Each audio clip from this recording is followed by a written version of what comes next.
أعوذ بالله من الشيطان الرجيم اقترب للناس حسابهم وهم في غفلة معرضون ما يأتيهم من ذكر من ربهم محدث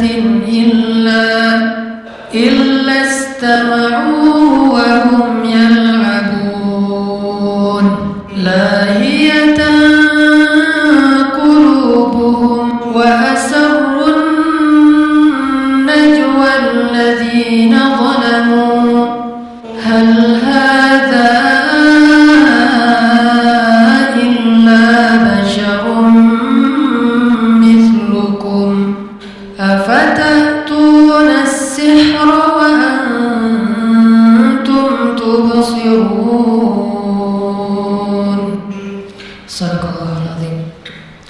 Teman-teman yang dirahmati Allah Subhanahu wa taala. Rasulullah Shallallahu alaihi wasallam itu salah satu karakternya adalah beliau orang yang murah senyum. Sampai Jarir bin Abdullah, salah seorang sahabat, menyampaikan, setiap kali Nabi melihat saya, Nabi selalu tersenyum. Jadi tidak pernah Nabi bertatapan wajah dengan seorang sahabat kecuali dalam keadaan tersenyum. Jadi Nabi itu murah senyum banget. Orangnya tuh ceria, dan energi cerianya Nabi itu bikin orang ceria, bikin orang fresh, bikin orang segar gitu, bikin orang happy. Karena Nabi punya energi happy. Padahal hidup Nabi itu susah loh. Bahkan Aisyah tuh pernah bilang, di rumah kami itu terbiasa sebulan itu dapur tidak ada asap sama sekali. Artinya nggak masak dalam sebulan. Bayangin, kalau kita juga mungkin dapur kita nggak berasap, soalnya makannya di restoran ya, makannya di kafe atau di rumah teman. Aku makan ya ke rumah teman, ke kosan-kosan teman, sehingga dapur kita tidak pernah berasap. Sekali-kalinya berasap mungkin masak Indomie, masak kopi gitu ya. Nabi itu hidupnya susah, di rumah tidak ada masakan tapi ceria. Coba lihat, Nabi itu orangnya no hard feeling, orangnya enjoy banget. Yang pernah saya cerita, Nabi lagi buka-buka panci di dapur gitu kan, nggak ada makanan apa-apa pagi, waduh sambal nggak ada, wah jengkol juga nggak ada, nggak ada apa-apa tuh di rumah. Yang kesukaan Nabi, tapi Nabi nggak suka jengkol, by the way. Kita mungkin yang suka jengkol, sambal, lalapan kayak gitu. Nggak ada apapun di rumah, nasi aja nggak dimasak sama istrinya. Sehingga ketika Nabi lagi buka-buka panci, Aisyah lewat, Nabi dengan gampang, dengan santai ngomongnya, Aisyah, aku hari ini puasa loh, gitu. Bukan Aisyah hari ini puasa ya, enggak gitu. Jadi kita mungkin bisa meniru Nabi dalam bahasa, hari ini puasa aja, dia nggak ada makan, tapi wajahnya sedih, wajahnya nggak rela gitu, mau puasa tuh nggak rela. Kenapa? Kok kamu puasa hari ini? Ya istri nggak masak apa-apa, ya gimana lagi? Nah ini wajahnya nggak rela. Ada juga yang puasa, kenapa kamu puasa hari ini? Nggak masak apa-apa di rumah, soalnya nggak ada istri. Lebih nggak rela lagi kan ya? Jadi puasa terpaksa karena istri nggak masak atau karena nggak ada yang masakin, itu sama tuh. Intinya adalah hidup Nabi itu susah, tapi Nabi enjoy banget. Jadi aura Rasulullah itu happy, aura qanaah, aura syukur nikmat kepada Allah itu kelihatan dari wajahnya yang berseri-seri. Ketemu sahabat senyum gitu. Kalau kita senyum juga, kenapa? Ada maunya, boleh nggak aku makan di rumah kamu, gitu kan? Kalau Nabi mah senyum karena pengen menyebarkan kebaikan. Jadi kata Jarir bin Abdullah, tidaklah saya bertatapan wajah dengan Rasulullah kecuali Rasulullah pasti tersenyum ke arah saya. Jadi Nabi itu orangnya murah senyum. Kalau ada yang semakin belajar sunnah semakin susah senyum, pasti dia nggak ngerti sunnah nih. Belajar hadis sahih. Setelah 10 hadis sahih, nggak bisa senyum melihat orang. Nah ini bahaya nih. Berarti dia nggak belajar akhlak Nabi. Melihat orang dari ujung rambut sampai ujung kaki, mana nih yang nggak sesuai sunnah nih? Semuanya di absen misalnya. Ini berarti bukan sifat Nabi. Karena Nabi juga bukan hanya tersenyum kepada orang yang sudah baik agamanya, bahkan ke orang yang masih belum paham sama sekali, bahkan kafir, selama dia tidak menzalimi orang senyummu ke wajah saudaramu, maka bagimu adalah sedekah. Itu bukan cuma kata-kata, bukan cuma ceramah, tetapi Nabi sendiri juga seperti itu. Ketemu temannya senyum gitu. Teman-teman tahu nggak arti menundukkan pandangan? Ghaddul basar kan istilahnya, menundukkan pandangan. Menundukkan pandangan itu artinya nggak boleh melihat ke lawan jenis dengan hawa nafsu. Tapi kalau nggak pakai hawa nafsu, tapi lihat lawan jenis ini maksudnya yang udah menutup aurat ya. Kalau udah membuka aurat bilang hawa nafsu itu bohong. Gua mah nggak berasa biasa aja gitu-gitu. Nah ini bohong nih. Kecuali ada dua kemungkinan. Pertama, udah kebal saking seringnya ngeliat yang gitu-gituan. Yang kedua, nggak normal. Ada dua kemungkinan. Dan kayaknya kalau nggak normal nggak mungkin juga. Soalnya dia kayaknya gagah gitu. Cuma sekarang banyak yang gagah juga. Gagah gimana? Gua mah biasa aja kalau ngeliat yang gitu. Lo aja yang pikirannya kotor. Bukan kotor, dia masih bersih. Makanya saking bersihnya yang gitu-gitu mah peka. Jadi kalau ada orang yang astagfirullahaladzim, itu masih bersih. Kalau biasa aja lah. Nah gimana? Nah ini berarti udah kotor nih. Kalau dia vulgar, tapi kalau udah menutup aurat, nah tetap harus menundukkan pandangan. Cuman arti menundukkan pandangan di situ ngelihatnya nggak boleh pakai desire, nggak boleh ada hasrat apa-apa. Makanya kita harus membedakan. Jadi kalau ada kadang-kadang dengan teman kita dia udah menutup aurat, udah sempurna, biasa aja lah, nggak usah. Dengan teman juga, kita rapat yuk kita rapat aja rapat organisasi gitu kan, OSIS, ROHIS segala macam.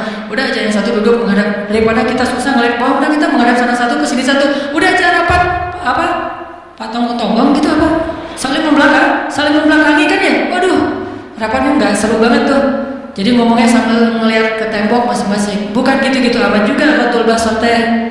Atau menghadap cuman ke bawah, nggak harus kayak gitu. Kecuali kita takut nggak sanggup untuk menjaga perasaan, berarti baper.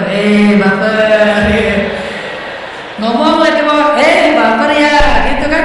Kalau nggak baper mah biasa aja, teh gimana? Biasa kan? Tapi jangan pura-pura biasa. Nanti pas udah dia pergi, nangis. Kenapa nggak saya nembak ya, gitu ya? Nyesel gitu. Tadi mah jahim, pas orang udah pergi nyesel. Kenapa nggak saya nggak mengutarakan isi hati? Intinya, ghaddul basar itu jangan menatap, melihat dengan hasrat. Tapi kalau biasa aja ke teman, maka tidak harus menundukkan pandangan, tetapi tetap kita lebih tahu dan nggak boleh membohongi Allah. Allah Maha Tahu. Sehingga kalau nggak gitu pura-pura mungkin gitu nggak usah fokus, jangan melihatnya. Ya teh, siap. Ini apa nih? Pernah jadi pramuka ya? Nggak usah melihat juga terlalu fokus, terlalu tajam sampai bikin orang GR. Santai aja. By the way, balik lagi ke tadi. Intinya adalah Rasulullah itu orangnya santai, senyum. Boleh nggak kita senyum ke lawan jenis? Boleh, tetapi jangan kalau berlebihan. Senyum yang memberi aura, memberi kesan kesan yang positif. Kesan mungkin kalau nggak akrab pun kesan nggak sombong lah. Jangan sampai memberi kesan yang lebih. Dan kita tahu batasannya. Pasti kita ngerti banget nih mana senyum yang membahayakan, mana senyum yang masih wajar. Pasti kita tahu dan susah untuk didefinisikan. Oh, senyum yang membahayakan itu kalau senyumnya nggak mungkin kan didefinisikan kan nih. Kalau yang wajar, justru yang wajar barusan itu bahaya tuh. Udah senyum matanya kedap-kedip, ini bahaya. Jadi boleh kita senyum ke lawan jenis, tetapi selama masih wajar. Senyum yang memberi kesan oh ya dia mah orangnya nggak sombong gitu aja. Tetap kita lebih tahu batasannya. Dan Nabi SAW orang yang murah senyum. Dan Nabi bukan hanya tersenyum kepada laki-laki saja, bahkan kepada perempuan yang bukan muhrim beliau pun beliau tersenyum selama tidak berlebihan. Jadi kalau Rasulullah kedatangan seorang akhwat cewek mau konsultasi kepada Rasulullah bukan kaku gitu, nggak sekaku yang kita bayangin. Assalamualaikum, waalaikumsalam, Masya Allah. Nggak gitu-gitu amat. Rasulullah biasa aja, mangga masuk gitu. Ya Rasulullah gitu. Sesungguhnya Allah tidak malu terhadap kebaikan kan ya Rasulullah? Ya kata Rasulullah. Emang ada apa? Perempuan ini nanya, gimana cara membersihkan haid ya Rasulullah? Kata Nabi, ya dibersihin. Kata Nabi, santai aja nggak? Entah. Maaf bahas itu ya. Jangan sama saya dong. Nggak gitu-gitu amat biasa. Ya dibersihin kata Nabi. Sewajarnya. Kata perempuan ini karena dia juga nggak ngerti. Ya tapi gimana caranya Rasulullah? Ya dibersihin aja kata Rasulullah. Tapi gimana? Coba kata Rasulullah, ya dibersihin. ya Rasulullah, maksudnya how to, kalau bahasa kita ya, gimana caranya. Akhirnya ditarik sama Aisyah, dibawa masuk ke dalam, baru Aisyah yang mengajarkan fikih khusus untuk perempuan. Gitu aja. Jadi Nabi nggak berlebihan juga, tapi juga nggak sampai menjadi orang yang kaku. Tersenyum, ini sifat Nabi, dan Nabi itu orang yang periang. Sahabat kalau dekat sama Nabi itu happy gitu, senang gitu. Apalagi kepada anak-anak. Anak-anak kecil tuh senang banget sama Rasulullah. Tapi kalau lagi senang sama Rasulullah, tiba-tiba lewat Umar, pada diam semuanya tuh. Umar. Jangankan anak kecil, setan aja takut, apalagi anak kecil gitu ya. Ini Umar. Tapi nggak salah juga sifat Umar, karena ketika nanti Umar jadi khalifah, anak-anak kecil juga pada paham ternyata Umar itu orangnya nggak seserem yang dicitrakan. Tetap aja pada waktu tertentu dia tegas, di waktu yang lain dia orang yang sangat bijak. Jadi yang pertama teman-teman, poin kita adalah bercanda itu adalah sunnah Nabi. Karena Nabi juga kadang-kadang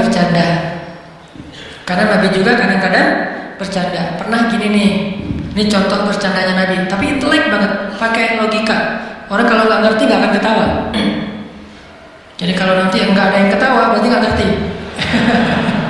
Maksa orang ketawa ya. Jadi canda Nabi ini, Nabi lagi lagi mau melakukan satu perjalanan. Nah, ada sahabat yang mau ikut jihad sama Nabi. Ini bayangin bercanda dalam suasana perang.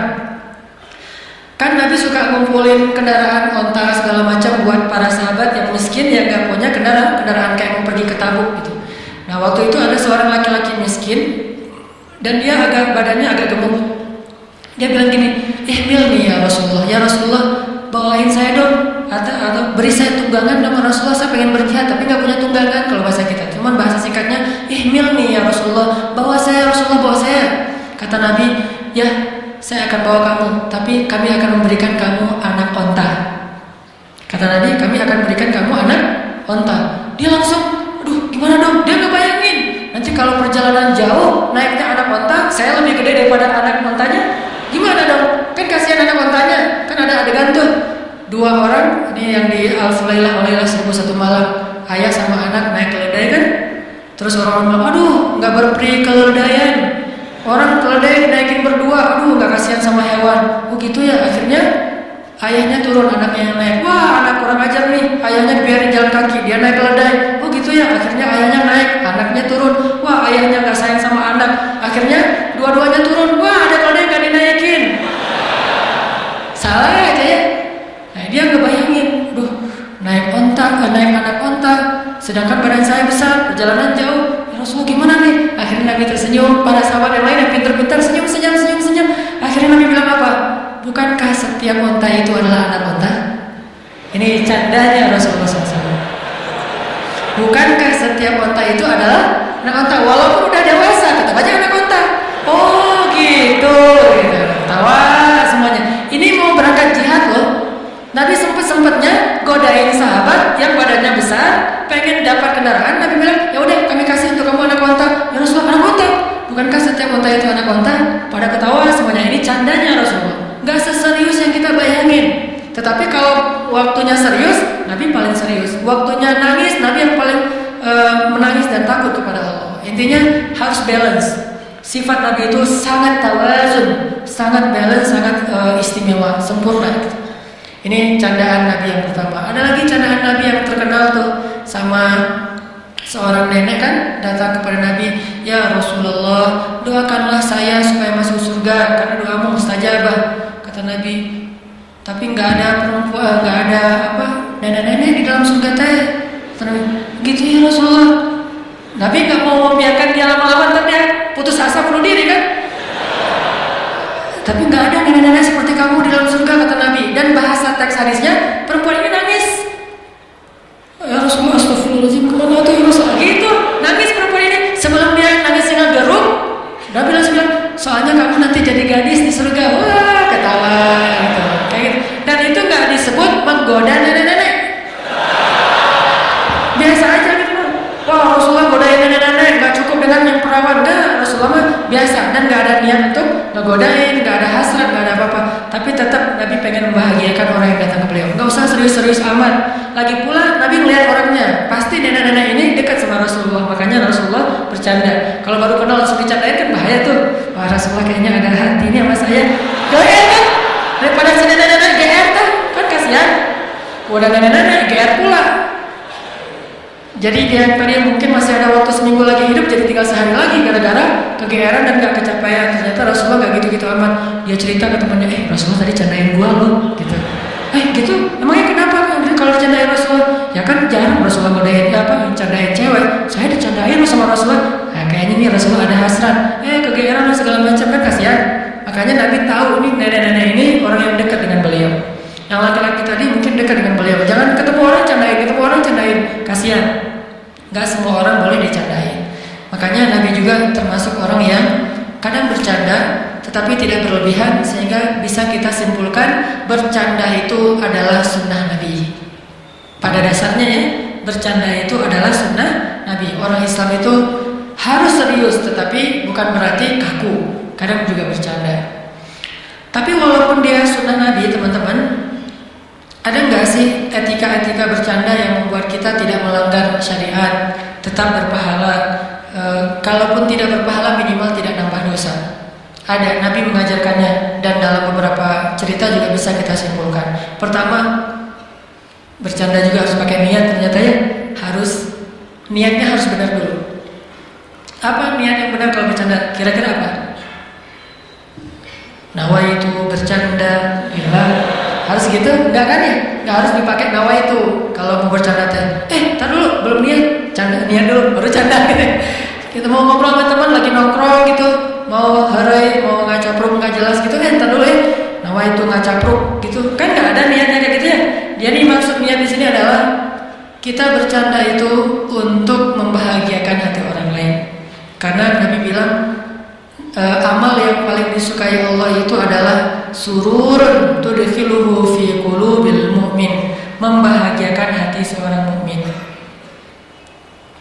Kadang-kadang saya melihat banyak teman-teman, ini mah kadang-kadang buat teman-teman sendiri aja, lagi capek, lagi lelah bekerja, lagi stres, mungkin lagi banyak masalah, lagi diputusin, lagi nggak dapat, belum diputusin juga, ada yang banyak masalah, akhirnya saya kasih dia hadiah. Hadiahnya bisa dengan posting sesuatu yang lucu, tetapi tidak menghina siapapun. Pas dia buka, mungkin alhamdulillah, jadi dapat senang gitu, yang tadi mau sedih jadi ketawa. Itu sedekah. Nyenengin hati teman kita, sedekah. Kita kirim video-video secara japri, video yang lucu-lucu gitu. Kayak kemarin saya ngeposting misalnya anak yang lagi di cukur, tiba-tiba ngantuk, dan sebetulnya itu bukan video orang lain. Saya juga dulu suka kayak gitu. Kan ayah saya mah tukang syukur. Setiap dicukur pasti saya tidur, dan pas udah bangun tiba-tiba udah gundul. Nah itu kebiasaan saya dulu, dan ternyata ada video yang lucu banget. Akhirnya saya share, sehingga banyak yang komen, alhamdulillah terhibur Ustaz, tadi udah ngantuk, tadi udah malas, tadi udah hampir stres segala macam. Itu namanya membahagiakan hati seorang mukmin.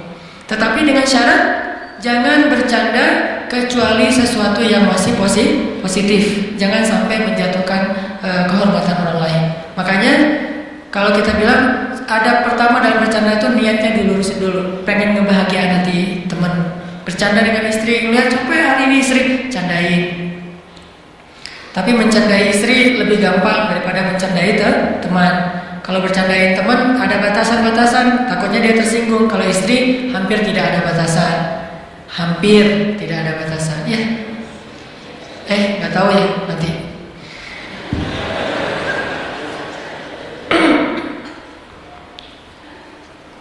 Terus niat bercanda itu apa? Selain menyenangkan hati teman kita, bercanda itu juga dalam Islam salah satu bentuk cara kita refreshing, cara kita mencari hiburan. Dalam Islam itu kita boleh banget mencari hiburan, bersenang-senang boleh selama tidak berlebihan. Makanya harus kita tempatkan bahwa bercanda murni mencari hiburan, bukan hidup untuk hiburan, tetapi sekedar untuk menyegarkan suasana hidup kita, waktu kita, tenaga kita, pikiran kita yang tadi mungkin udah agak penat, agak boring. Maka kita cari candaan sedikit, baca kisah lucu, baca SMS lucu, atau nonton sesuatu yang lucu di sosial media, atau ketemu teman yang mungkin dia orangnya renyah. Sekedar gitu aja, jangan berlebihan. Dan saya kira mudah sekali untuk mendapatkan candaan yang seperti ini. Bahagia itu gampang, gak harus cari komik tebal gitu, atau cari novel yang tebal, novel yang tebal yang benar-benar bisa bikin kita ketawa ngakak-ngakak gitu, nggak perlu. Cukup ketemu teman udah bahagia kalau kita bercandanya masih wajar. Sampai kan ada orang yang demi bercanda itu ngumpulin semua yang lucu-lucu. Udah gitu kalau lagi stres dia tonton 5 jam lucu-lucuan aja sampai sakit perut.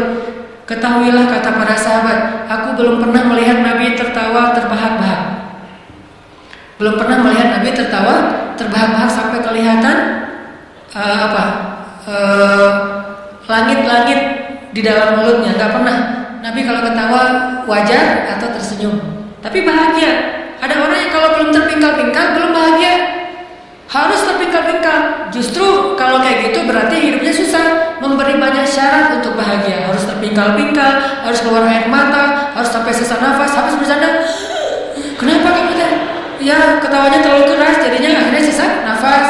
Saya juga pernah kayak gitu, gara-gara ketawa terlalu keras, pulang-pulang. Jadi akhirnya nggak bisa ngomong karena berlebihan, sesuatu yang berlebihan tidak disukai. Makanya bercanda mah sewajarnya aja. Gampang sekali untuk mendapatkan hiburan. Ngelihat anak kecil terhibur, ngelihat anak sendiri terhibur, ngelihat anak orang lain jadi bete ya. Wah, reunian teman-teman bawa anak, lucu-lucu semua. Kita malah di ujung, kalian mah semuanya udah punya keluarga, gua tinggal sendiri. Akhirnya pergi cari candaan yang lain. Makanya kalau udah punya keluarga tuh bercanda itu mudah sekali. Pulang ke rumah ngelihat wajah anak kita udah bahagia. Jadi nggak perlu lagi, papa ngapain? Mau lihat stand up komedi dulu, kurang bercanda hari ini. Jadi dia mau lihat stand up dulu, karena hari ini stres banget. Stand up, nggak lucu. Akhirnya cari ustadz siapa yang lucu, misalnya nyari ustadznya, aduh kurang lucu. Akhirnya hidupnya susah banget. Ngeliat anak-anaknya ketawa-ketawa deh. Susah banget buat dia bercanda. Nih orangnya kayaknya udah overdosis nih. Overdosis guyon. Kalau udah nggak dikasih yang banyak banget dia nggak berasa. Kayak orang pakai obat-obatan sedikit nggak berasa. Kayak orang makan, kan kalau kita jajan di luar tuh suka dikasih pecin banyak tuh ya, sampai 2 sendok pecin. Kalau dikasih sedikit nggak berasa banget, tambahin pecin. Dan ada yang ibu-ibu sama keluarganya lagi makan bakso di dekat di sebelah saya. Nambah ke depan itu bukan nambah kuah, bukan nambah mie, bukan nambah sayur, nambah pecin, bayangin. Padahal yang saya tahu baksonya udah dikasih pecin, kuahnya udah ada pecinnya, gurih pula dengan kaldu. Ditambah lagi pecin dengan si Mang 2 sendok. Dia merasa kurang, nambah lagi sendiri, Mang nambahin pecin. Begitulah candaan. Ketika kita terbiasa overdosis, hal-hal yang biasa kita nggak akan terhibur. Orang lain ketawa, apaan sih gitu aja ketawa, nah berarti udah overdosis tuh. Nonton, wah lucu ya. Dari sebelah mana lucunya, nggak lucu perasaan gitu. Nonton film misalnya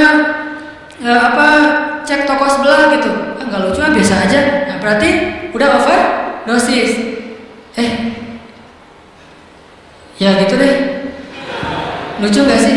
Mungkin lucu gitu ya, pura-pura belum nonton. Nah itu aja. Intinya adalah jangan sampai kita memberi syarat candaan saya itu lucu kalau nonton Mr. Bean. Udah nonton Mr. Bean yang paling konyol, udah jahil banget dengan mukanya yang nggak pura-pura nggak bersalah kayak gitu. Ada orang yang lagi dibalut perban kan ya, terus dia gini-gini di sebelahnya, tangan saya mah bebas bisa ngapa-ngapain, kamu mah tangannya kaku gitu kan. Baru dia ketawa terbahak-bahak sendiri. Nggak harus kayak gitu-gitu amat. Mencari hiburan itu mudah. Kadang-kadang mencari hiburan hanya dengan melihat wajah anak kita yang lucu, yang polos, udah terhibur. Alhamdulillah pulang ke rumah ngelihat anak lagi main puzzle, ngelihat anak lagi main boneka-bonekaan atau mobil-mobilan. Udah selesai hiburan. Jangan bilang hari ini belum dapat hiburan. Enggak, udah cukup. Berarti kita niat bercanda itu adalah untuk menghibur diri sendiri, bukan menjadikan bercanda itu sebagai aktivitas utama. Jadi teman-teman, ada 2 poin. Pertama, bercanda itu sunnah Rasul kalau tidak berlebihan. Kedua, niatnya harus benar, bahwa kita pengen ngebahagiain hati teman kita, atau kita pengen sekedar menghibur supaya tidak terlalu kaku dan stres. Kalau itu niatnya, insya Allah bercanda kita itu sudah sesuai dengan sunnah. Poin kedua tadi yang kita bahas, bahwa harusnya bercanda itu bisa jadi hadiah buat teman kita yang lagi galau, lagi sedih, yang susah move on, yang pengen survive dalam satu masalah, dalam satu musibah. Harusnya bercanda itu jadi hadiah. Nabi itu pernah menghadiahkan bercandanya loh sama sahabat.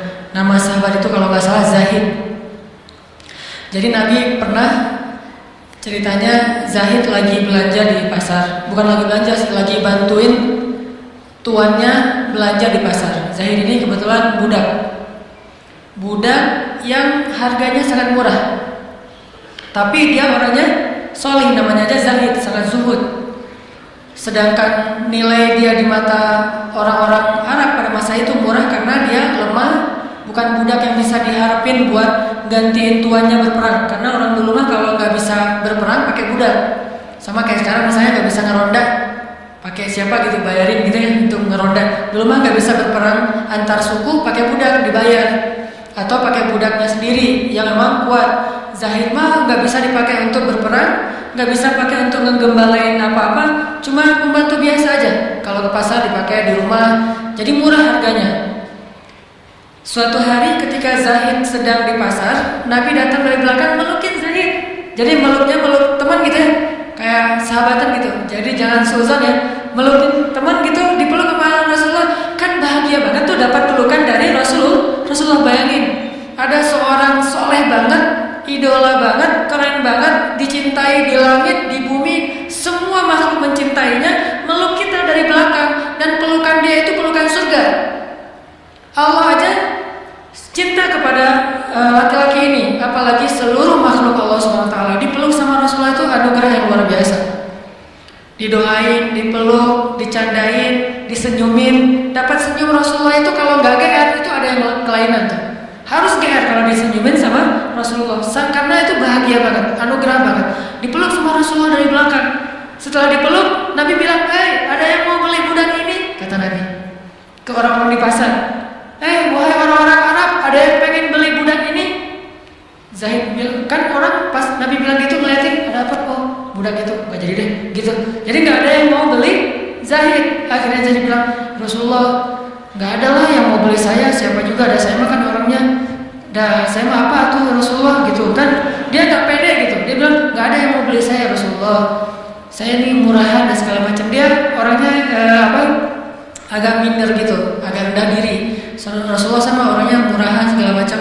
Kata Rasulullah, ya Zahid, wahai kaum muslimin, kalau menurut kalian dia itu murah, maka sesungguhnya di mata Allah dia itu sangat berharga dan mahal. Akhirnya saya beli Rasulullah. Akhirnya pada kayak istilahnya kayak pengen membeli Zahid dan membebaskan, saking berharganya Zahid. Jadi pengen dibeli untuk dimerdekakan. Pada kayak lelang gitu. Saya Rasulullah 100 dinar, 200 dinar, 300 dinar. Akhirnya tuannya bilang, udah siapa yang paling 1000 dinar? Ramai aja tuh suasana pasar gara-gara ngelelang Zahid untuk dibeli lalu dimerdekakan. Nabi bercanda dengan Zahid, tapi membuat Zahid bahagia, dihibur bahwa kamu itu walaupun di mata manusia masih murah, di mata Allah itu mahal banget. Sehingga kaum muslimin berlomba-lomba untuk membeli Zahid dan memerdekakannya.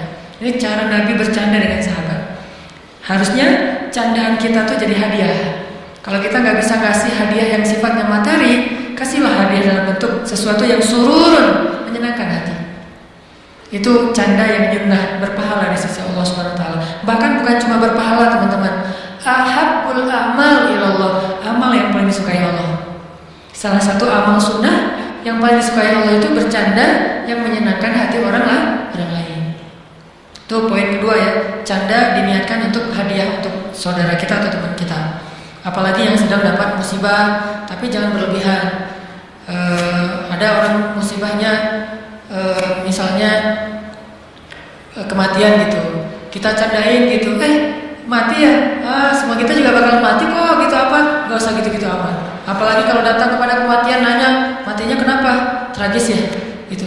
Ngomongnya serius, kayak empati gitu, tapi bahasanya tuh jelek, tragis ya meninggalnya ya, sakit ya, wah sakaratnya lama gak sih? Oh ini mah orang ini sangat kejam ya. Udah orang meninggal tanya sakaratnya lama, sakaratnya gimana, sakitnya apa. Nanya sakitnya apa itu sebetulnya udah, dia kan setiap yang ngelayar pasti ngejelasin meninggalnya kayak gimana, sakitnya apa ya, capek loh. Jadi dia tuh jadi sedih bukan gara-gara kematian, gara-gara yang layar. Kebanyakan yang layar nanya lagi sakitnya apa, nanya lagi sakitnya apa, berapa lama di rumah sakit, biayanya berapa, teringat lagi kan biaya mahal. Ini berarti tidak menghibur. Menghibur itu mengatakan kayak misalnya Nabi menghibur Asma bintu Umais ketika suami pertamanya meninggal. Asma bintu Umais ini kan perempuan yang nikahin 3 ahli surga ya, Ja'far, Abu Bakar, Ali. Jadi dia pernah menikahi 3 laki-laki, 3-tiganya ahli surga, tapi secara bergantian ya, bukan barengan. Kalau barengan nggak ada dalam Islam. Ke suami sana, nggak ada itu. Yang ada kalau pacaran mungkin ada selingkuh, tapi kalau nikah nggak ada tuh. Pertama Ja'far, kedua Abu Bakar, ketiga Ali.